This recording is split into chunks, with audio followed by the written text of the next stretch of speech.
दोस्तों आज हम एक्सप्लेन करने वाले हैं हाल ही में आई मूवी स्टोलन को, जिसमें आपको पाताल लोक का हथौड़ा त्यागी देखने को मिलेगा। इसलिए वीडियो को अभी लाइक कर दीजिए। हम चलिए कहानी शुरू करते हैं। तो मूवी की शुरुआत में हम रेलवे स्टेशन के पास गौतम नाम के आदमी को देखते हैं, जो अपने छोटे भाई रमन का इंतजार कर रहा होता है। तभी हम रेलवे स्टेशन पर जुम्पा नाम की एक गरीब औरत को देखते हैं और जुम्पा की एक 5 महीने की छोटी बेटी होती है। जब जुम्पा अपनी बेटी के साथ रेलवे स्टेशन पर सो रही थी, उसी समय एक औरत आकर चुपचाप जुम्पा की बेटी को किडनैप कर लेती है। इतने में रमन ट्रेन से नीचे उतरता है और वो उस औरत को बच्ची ले जाते हुए देख लेता है। हालांकि रमन को ये बात पता नहीं थी कि वो बच्ची उस औरत की नहीं है, इसलिए वो उस औरत पर ज्यादा ध्यान भी नहीं देता। अब जब जुम्पा की नींद खुलती है तो वो देखती है कि उसकी बेटी उसके पास नहीं है। ये देखकर वो बहुत ज्यादा घबरा जाती है और अपनी बेटी को हर जगह ढूंढने लगती है। तभी एकदम से जुम्पा को रमन के हाथ में अपनी बेटी की टोपी दिखाई देती है, जो देखकर जुम्पा को लगता है कि जरूर रमन ने ही उसकी बेटी को किडनैप किया है। इसलिए वो रमन को देखकर चिल्लाने लगती है। तभी जुम्पा की आवाज सुनकर काफी सारे लोग रमन को घेर लेते हैं और यहाँ हाथापाई शुरू हो जाती है। पर इतने में वहाँ पर गौतम आ जाता है,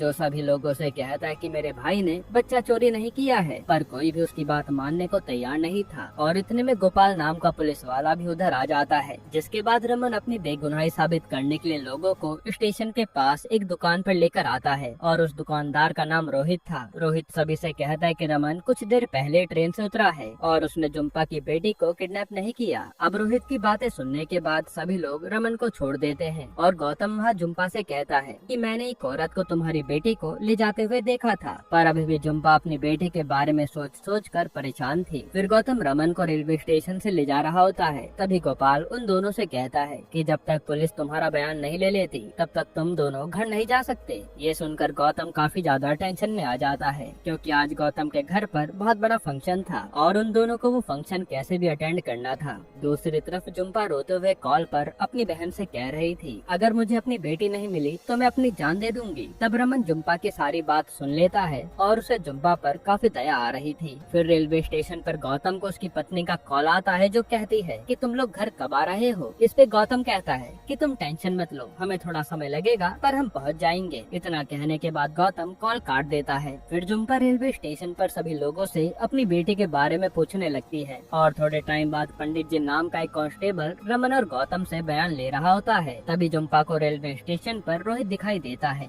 जो किसी औरत से बच्चे के बारे में बात कर रहा था। तब जुम्पा चुपके से रोहित की सारी बात सुन लेती है और यहाँ जुम्पा को पता चलता है कि रोहित और उस औरत ने मिलकर किडनैपिंग का प्लान बनाया था। ये सुनते जुम्पा रोहित को पकड़कर पुलिस के पास लेकर जाती है, लेकिन रोहित तो झूठ कह देता है कि मैंने कोई बच्ची नहीं चुराई, ये औरत पागल हो गई है। पर जब पुलिस रोहित का फोन चेक करती है तो उन्हें रोहित के फोन में उसी औरत का नंबर मिलता है। ये देखकर पुलिस रोहित को काफी मारने पीटने लगती है और रोहित सच्चाई उगल देता है। वो उन्हें बताता है कि उस औरत ने मुझे जुम्पा पर नजर रखने के लिए 5,000 रुपए दिए थे और वो औरत जुम्पा की बच्ची किडनैप करके कसूरी कोठी पर लेकर गई है। ये सुनने के बाद जुम्पा पुलिस को अपने साथ कोठी पर चलने को कहती है। इस पे गोपाल कहता है कि बिना किसी सबूत के हम लोग कहीं नहीं जा सकते। तब गोपाल की बात सुनकर रमन उन पर भड़क जाता है और वो कहता है कि आप लोग कैसे पुलिस वाले हो, अपना एक काम ठीक से नहीं कर सकते। इसी बात को लेकर रमन और गोपाल के बीच में बहस होने लगती है। तब गौतम रमन को शांत करके अपने साथ घर चलने को कहता है, लेकिन रमन ने ठान लिया था कि वो जुम्पा की मदद किए बिना कहीं नहीं जाएगा। इसलिए रमन भी जुम्पा के साथ कसूरी कोठी चलने के लिए तैयार हो जाता है। जिसके बाद रमन, गौतम और जुम्पा कार में बैठकर कसूरी कोठी की तरफ जाने लगते हैं और वो कोठी जंगल के बीचों बीच थी। साथ ही गोपाल और पंडित जी भी उनके साथ कोठी जा रहे थे। अब रास्ते में रमन जुम्पा से उसकी बेटी के बारे में पूछने लगता है। इस पे जुम्पा बताते हैं कि मैं अपनी बेटी के साथ मनाली जा रही थी और मैं आज से पहले कभी शहर नहीं गई हूँ। फिर वो लोग जंगल के पास पहुँच जाते हैं, पर तभी वहाँ कुछ लोग उनकी कार को रोक लेते हैं और वो लोग गौतम से कहते हैं कि तुम लोग बच्चा चोरी करके कहाँ भाग रहे हो। ये सुनकर गौतम हैरान हो जाता है और वो आदमी गौतम को एक वीडियो दिखाता है, जिसमें सब लोग उन्हें बच्चा चोर कह रहे थे। असल में जब स्टेशन पर सब लोग रमन को बच्चा चोर कह रहे होते हैं, तभी कुछ लोगों ने रमन का वीडियो बनाकर सोशल मीडिया पर डाल दिया था। इसे गलत फहमी के चलते वो लोग रमन, गौतम और जुम्पा को बच्चा चोर समझ रहे थे। तब गौतम जल्दी से गोपाल को वहाँ बुलाता है और गोपाल उन सभी को बताता है कि ये लोग कोई बच्चा चोर नहीं है, बल्कि जुम्पा की ही बेटी को किसी ने किडनैप किया है। जो सुनकर वो लोग गौतम की कार को जंगल में जाने देते हैं और कुछ समय बाद गौतम, रमन और जुम्पा कोठी पर पहुँच जाते हैं।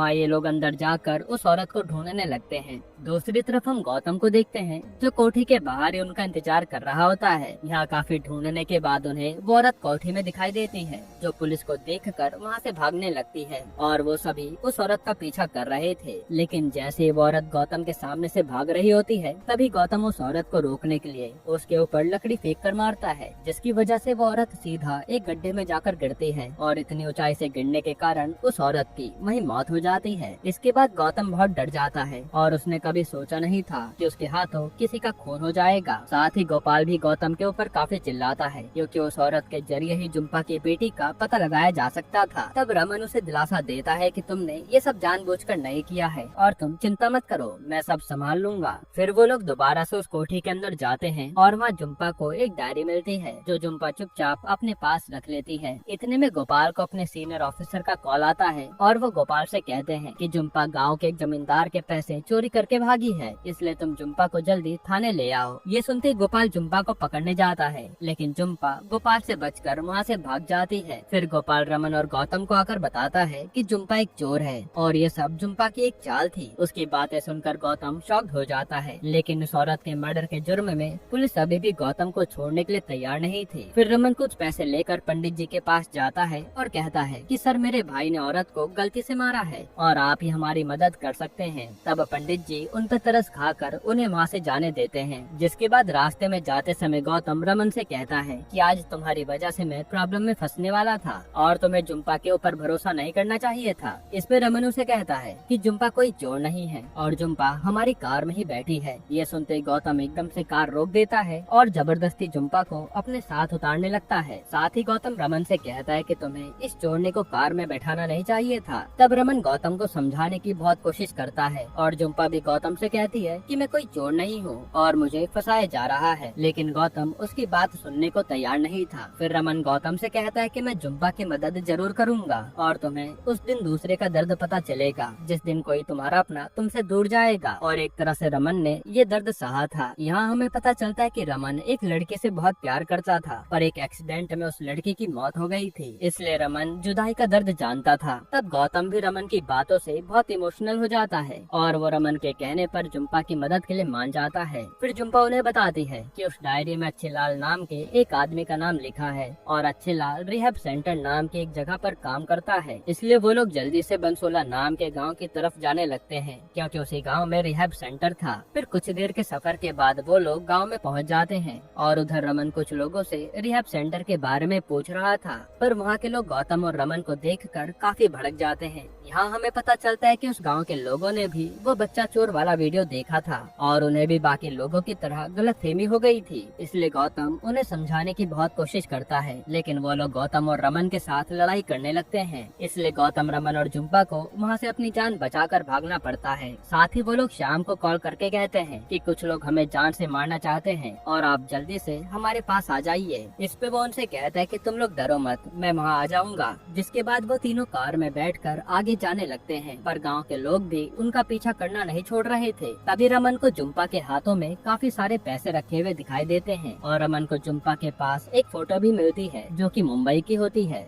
ये सब देखकर रमन को जुम्पा के ऊपर डाउट होने लगता है क्योंकि जुम्पा ने उसे कहा था कि वो तो कभी शहर से बाहर नहीं गई है और अगर जुम्पा गरीब थी तो उसके पास इतने सारे पैसे कहाँ से आए। इसी वजह से गौतम और रमन जुम्पा को सारी सच्चाई बताने को कहते हैं। इस पे जुम्पा कहती कि सारे पैसे मेरे हैं और मैंने तुम लोगों से कोई झूठ नहीं कहा है, लेकिन गौतम और रमन को उसकी बातों पर यकीन नहीं था। दूसरी तरफ गांव के लोग उन्हें मारने के लिए कार का पीछा कर रहे थे और वो लोग गौतम की कार के ऊपर हमला भी करते हैं। उसी हमले में रमन काफी ज्यादा घायल हो जाता है। फिर गौतम अपनी कार तेजी से भगाता है और कुछ दूर आने के बाद गौतम एक जगह अपनी कार रोक देता है। वहाँ वो जुम्पा से कहता है कि तुम हमें पागल बना रही हो और वो बच्ची भी तुम्हारी नहीं है ना। ये सुनकर जुम्पा अपनी बेटी की सौगंध खाकर कहती है कि वह बच्ची मेरी बेटी है और एक माँ अपनी बेटी की कभी झूठी सौगंध नहीं खा सकती। यहाँ जुम्पा की आंखों के आंसू साफ साफ सारी सच्चाई बयान कर रहे थे, इसलिए उन दोनों को जुम्पा के ऊपर विश्वास हो जाता है। इतने में कुछ लोग दोबारा से उन पर हमला करते हैं लेकिन गौतम और जुम्पा मिलकर उन लोगों को मारकर भगा देते हैं। वहीं रमन की हालत भी काफी ज्यादा खराब हो रही थी जो देखकर गौतम बहुत घबरा जाता है। फिर गौतम कार लेकर हॉस्पिटल की तरफ जाने लगता है पर गाँव के बीचों बीच उनकी कार खराब हो जाती है और अभी भी गाँव के लोग उन्हें हर जगह ढूंढ रहे थे। तब वो तीनों सभी लोगों से बचकर एक बड़े से घर में जाकर छुप जाते हैं और उधर रमन के शरीर से खून निकल रहा था। अब यहाँ उन तीनों का घर से बाहर जाना खतरों से खाली नहीं था, मगर झुम्पा हाथ पर हाथ रखकर नहीं बैठ सकती थी, क्योंकि उसे कैसे भी करके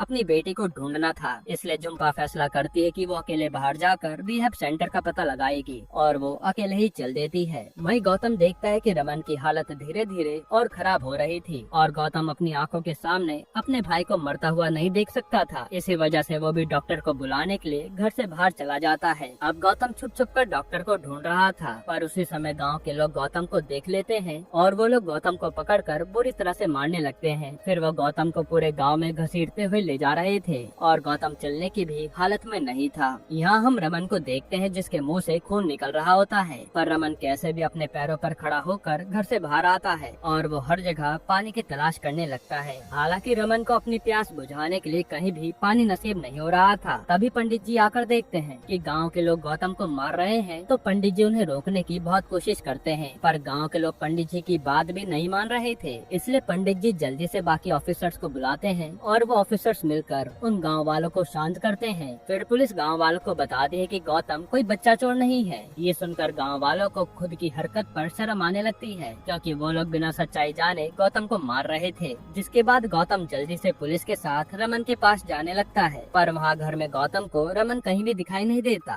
और काफी खोजबीन करने के बाद उन्हें रमन मिल जाता है, जो कि वहीं बेहोश पड़ा था। इसलिए पुलिस जल्दी से रमन को हॉस्पिटल लेकर जाने के लिए एम्बुलेंस बुलाती है। दूसरी तरफ झुम्पा अपने हाथ में कुल्हाड़ी लेकर रिहैब सेंटर में चली जाती है और वहाँ हर जगह अच्छे लाल के बारे में पूछने लगती है। यहाँ हम गौतम को देखते हैं जो रमन को लेकर एम्बुलेंस में हॉस्पिटल जा रहा होता है। तभी गौतम एम्बुलेंस के ड्राइवर का नाम देखकर पूरी तरह दंग रह जाता है, क्योंकि वो ड्राइवर कोई और नहीं बल्कि अच्छे लाल था। लेकिन गौतम अच्छे लाल के सामने ऐसे बिहेव करता है कि जैसे उसे अच्छे लाल के बारे में कुछ भी पता न हो। इधर रिहैब सेंटर में एक औरत झुम्पा को बताती है कि अच्छे लाल गाँव के हॉस्पिटल में काम करता है। ये सुनते ही झुम्पा जल्दी से हॉस्पिटल की तरफ जाने लगती है, मगर रास्ते में पंडित जी झुम्पा को अरेस्ट कर लेते हैं। फिर कुछ देर बाद एम्बुलेंस हॉस्पिटल पहुंच जाती है और वहाँ अच्छे लाल को रमन के पॉकेट में वो डायरी मिलती है जिसमें अच्छे लाल का नाम लिखा था और वो डायरी देखकर अच्छे लाल बहुत घबरा जाता है। फिर वो जल्दी से भागते हुए डॉक्यूमेंट्स के रूम में जाता है, क्योंकि वहाँ अच्छे लाल ने झुम्पा की बच्ची के फेक डॉक्यूमेंट्स बना रखे थे। यहाँ हमें पता चलता है कि अच्छे लाल बच्चों के फेक डॉक्यूमेंट्स बनाकर उन्हें दूसरे लोगों के हाथों बेच देता था। फिर गौतम अच्छे लाल को पकड़ने के लिए हॉस्पिटल के हेड डॉक्टर से मदद मांगने जाता है, पर इतने में गौतम को अच्छे लाल दिखाई देता है जो उस बच्ची को किसी दूसरे आदमी के हाथों बेच रहा था